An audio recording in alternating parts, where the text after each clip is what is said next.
My name is Janie Mabrey, and this is my daughter Andrea Thompson. We're here to share our story of our journey as survivors of suicide loss. We lost my son and Andrea's brother, Matt Mabrey, to suicide in 2013.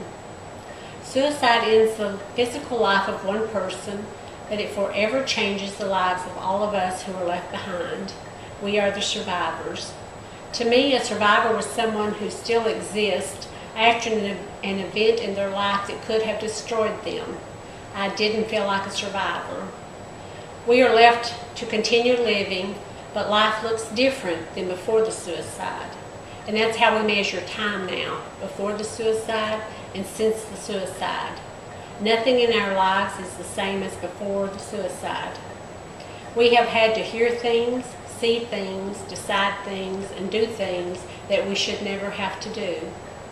A parent should never have to choose a burial site for their child. A parent should never have to stand on the tarmac at an airport and watch his flag-draped coffin moved from the cargo space of an airplane to a hearse. When my 31-year-old son died by suicide, I was blindsided. I equate the overwhelming mental pain of being notified of Matt's death to the physical pain and damage I would have experienced if I had been hit in the head with a baseball bat. I was confused, dazed, and in the worst pain of my life. The notification, words that a parent should never have to hear. In the early days of shock, there were so many details to attend to. So many decisions to be made, and too many questions that had no answers. There were too many hard things for my mind to reconcile. What is true? What is real? What happened? Where did I fail? What should I have done? Why didn't I do something or anything differently? Why didn't I see it? What did I miss? And then there were the nevers that my mind couldn't reconcile. The things that would never happen, those texts and emails, phone calls, plans, stories. Just hearing his voice, hearing him play the guitar or his piano. Would there have been a wedding or grandchildren? He was gone. How could I comprehend that he was never coming home? Those questions were grouped with, what do I do now? How do I survive this? How do I go on? Will I ever be able to live like a normal person again? As survivors, we are told to pull it together and carry on. No matter what one has dealt with up to this point, everything is now questionable. Life is complicated. Nothing is normal. Nothing is absolute. The future seems abstract, and the past is just questionable memories. In an early journal entry, I wrote, "This morning I don't want to think or move. It's hard to wake up tired, overwhelmed, and in mental pain. I can't see a future, but I sense a future."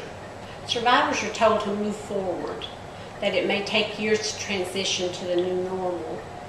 We must learn to manage the pain because it is now a part of our lives. How do we move on from here? I lost my brother, Matt Mabrey, to suicide 6 years ago. I talked to him 2 days before he died. We laughed till we cried, we made plans for Christmas, we were completely normal. I had no idea that would be the last time I would talk to him. I once wrote in my journal that having my brother in my life was like growing up with a magical, mythical creature as my sidekick. He was funny, artistic, musically talented, and the most thoughtful gift giver on earth. We were opposites, and as a result, I don't remember us fighting or being jealous of each other. He was one of the only people that I've ever loved unconditionally. Before Matt's death, I'd experienced grief, or at least I thought I had. But the death of extended family members by natural causes did not prepare me for the experience of unexpectedly and tragically losing my brother at 31 years old. My previous experience with grief taught me that life has an order and a time for every season, and that time heals all wounds. The loss of my brother sent my brain and my body into shock and pain that I knew I wouldn't survive by just allowing time to pass. I didn't know that grief of this magnitude comes in waves because my brain and body couldn't absorb the full force of it all at once. I didn't know that I would be exhausted because my brain would spend all of my waking hours and many of my sleeping hours trying to make this situation fit into a mold that matched any previous mold in my brain. The pain of grief for me was a physical stomach pain and an emotional wish to be able to hide under the bed, then maybe even under the floorboards. I wanted to find anywhere that the crashing waves of grief wouldn't annihilate me. Nothing on earth felt right or safe to me anymore. I had no roadmap to navigate this experience, and I felt like I was going crazy. So I started asking others, will I ever be okay again? If you're asking yourself that question right now, let me be the first to tell you, yes, you will be okay. You have experienced one of the worst things that can happen in human life. Your life is forever changed, but you will survive this, and you will feel happiness again. I can't tell you exactly what that journey will look like for you, but we can share our experiences with you. We refer to this process as doing the work. The day after Matt died, my husband Ray and I began searching for resources. We knew this was something we could not handle without professional help. With broken hearts and minds, we searched for referrals for therapists, for counselors, for support groups, self-help books, books about suicide, and other people who had suffered loss from suicides. We found that no one session or conversation gave all the hope we wanted. At the very first group session that we attended, the facilitator was angry and bitter, 13 years out from the suicide loss of his son. We had to keep searching for help and hope, not wishful thinking kind of hope, but an expectation for something better. But it was at that very same first group session that I learned to plan for those special days, holidays and birthdays, because every family tradition had to be reconsidered.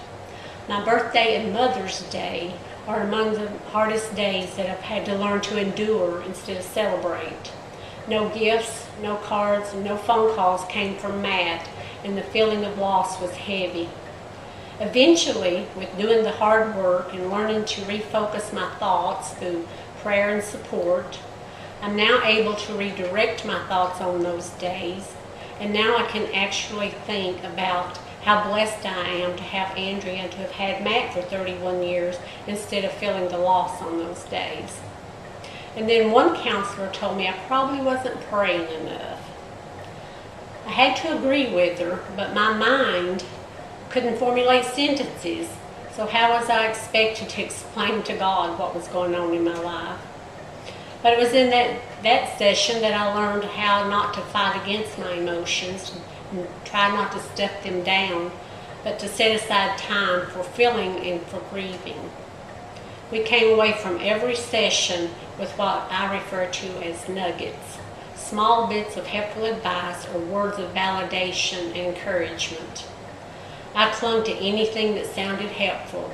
If it was going to help, I was going to try it. We kept searching for suggestions, and we collected helpful tools, information that we have taken out of our Greek toolbox and used over and over. Like, this is the hardest thing you'll ever have to do. Be patient with yourself and do not try to do this alone. Know that you can survive this even when it feels like you can't. With grief comes feelings of shock, guilt, blame, anger, depression, and isolation, and they're intertwined with feelings of love and loss. These emotions are overwhelming, but know that they are normal. One therapist told us, you hurt big because you love big, and to seek out people who are willing to listen without judging. Remember that many people are affected by suicide, and we learned about self-care. Take care of yourself, physically, mentally, emotionally, and spiritually. Get enough sleep, try to eat right, get some exercise, pray or meditate, and journal. I started individual therapy within a few weeks of my brother's death. I had a wonderful therapist who gave me homework assignments.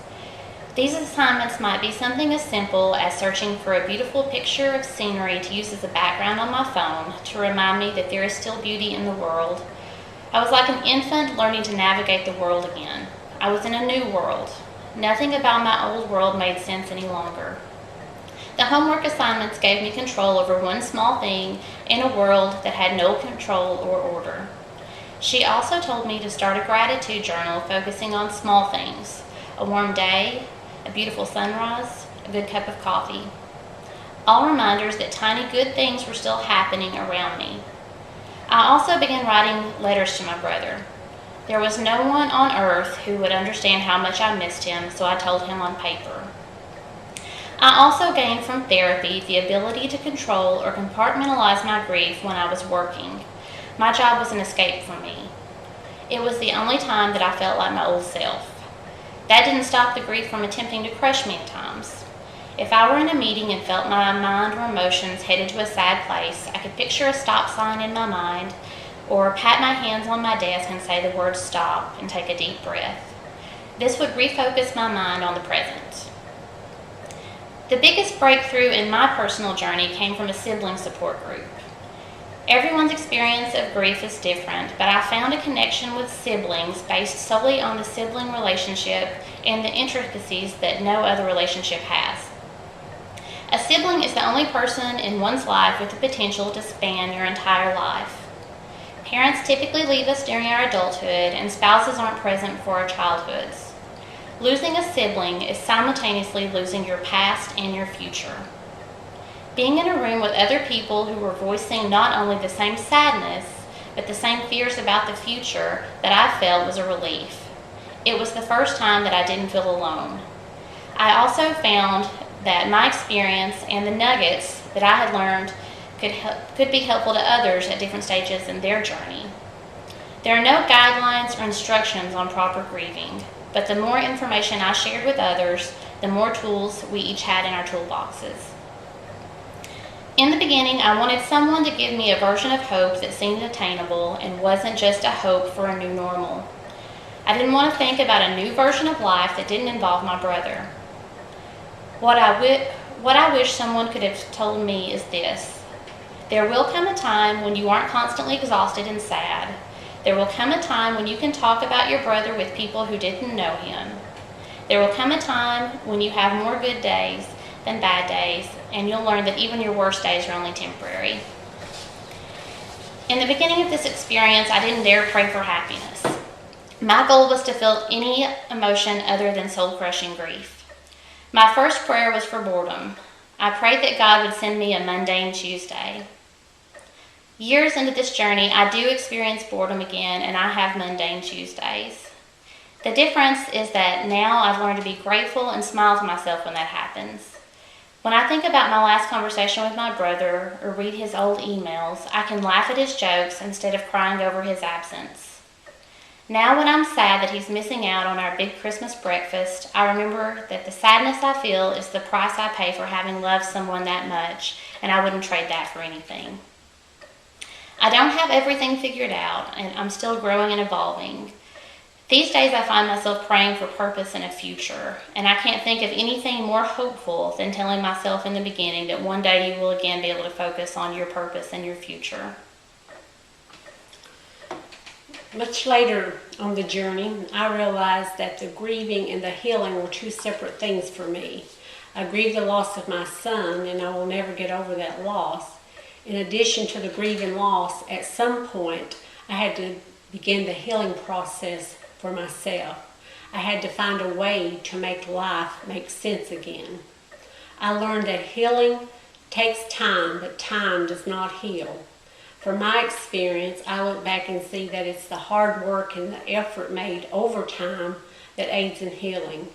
Self-care began with very small steps. On bad days, getting up and getting dressed, or a move from the couch to the kitchen was a win. I found in my journal where I had written after a session with one therapist, I am heartbroken but hopeful.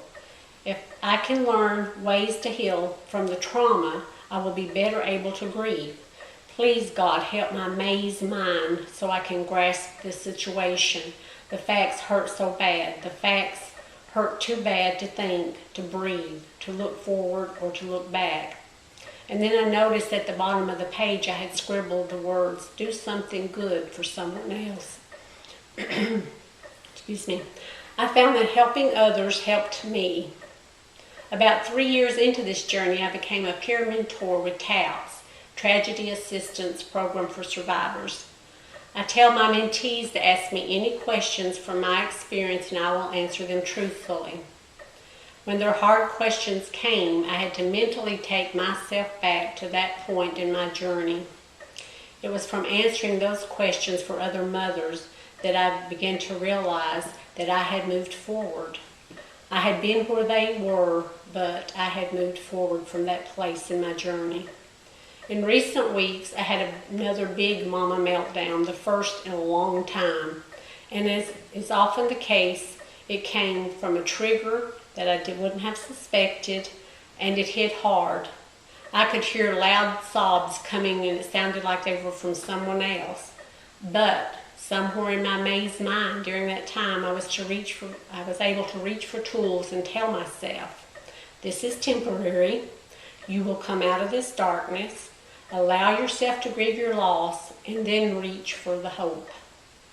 I came to the realization that I would never be the same as I was before the suicide death of my son. But I would be okay because I'm a survivor.